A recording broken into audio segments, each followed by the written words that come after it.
દેશનું ભાગ્યે જ કોઈ શહેર કે ગામ એવું હશે જ્યાં શિવ મંદિર નહીં હોય. પૌરાણિક અને ઐતિહાસિક કથા સાથે જોડાયેલા શિવ મંદિરોમાં શ્રાવણ માસમાં શિવ પૂજનનું અધિક મહત્વ રહ્યું છે. ત્યારે ઉધના વિસ્તારમાં આવેલા ભીડભંજન મહાદેવ એટલે કે દુડિયા મહાદેવનું મંદિર ભક્તિ સાથે કળાનો સમન્વય પણ છે. ઈસવીસન 1880થી શરૂ થયેલી ઘી ચડાવવાની પરંપરા આજે પણ અહીં અકબંધ છે. મારું નામ ઠાકોરભાઈ નરોત્તમભાઈ પંચાલ છે. મારી ઉંમર 68 વર્ષની છે. ને આ મંદિરમાં હું બચપણથી સેવા આપું છું. આ દાદાની કૃપાથી મારું ઘણું કામ થયું છે. બધી મનોકામના પર પરિપૂર્ણ થાય છે. ને આ મંદિરમાં જ વર્ષોથી ઘીના કમળ પૂરવામાં આવે છે.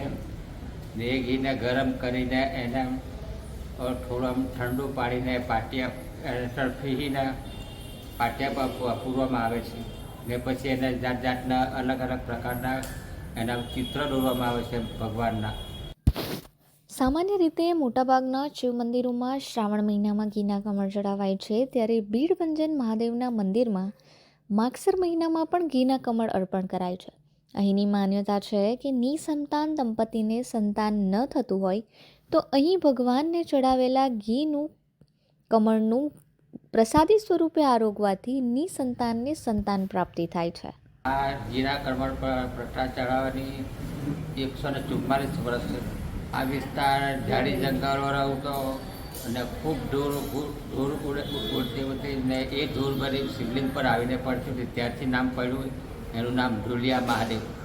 લોકવાયકા છે કે સમુદ્ર મંથન સમયે મહાદેવે જે વિષપાન કર્યું હતું તે સમયે તેમના ગળાની બળતરા ઓછી કરવા માટે તેમને ઘી પીવડાવવામાં આવ્યું હતું, જેથી અહીં માગસર મહિનામાં ઘીના કમળ કરીને તેમને ધરાવાય છે, જેમાં ભગવાન ભોલેનાથ અને ગણેશજીના સ્વરૂપોનું ચિત્ર ઘી ઉપર બનાવાય છે.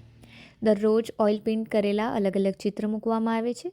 આ ચિત્ર બનાવતી વખતે ખૂબ જ ચીવટાઈભર્યું ધ્યાન રાખવામાં આવે છે, જેથી કલાકૃતિ બગડે નહીં. વર્ષો પહેલાં આ મંદિર ઝાડી ઝાખડામાં વધુ ધૂળ ઉડવાને કારણે શિવલિંગ મળી શકતું ન હતું, જેથી લોકો અહીં ફાનસ લઈને આવતા હતા અને તે સમયે દુડિયા મહાદેવ તરીકે પણ મહાદેવ પ્રખ્યાત થયા હતા.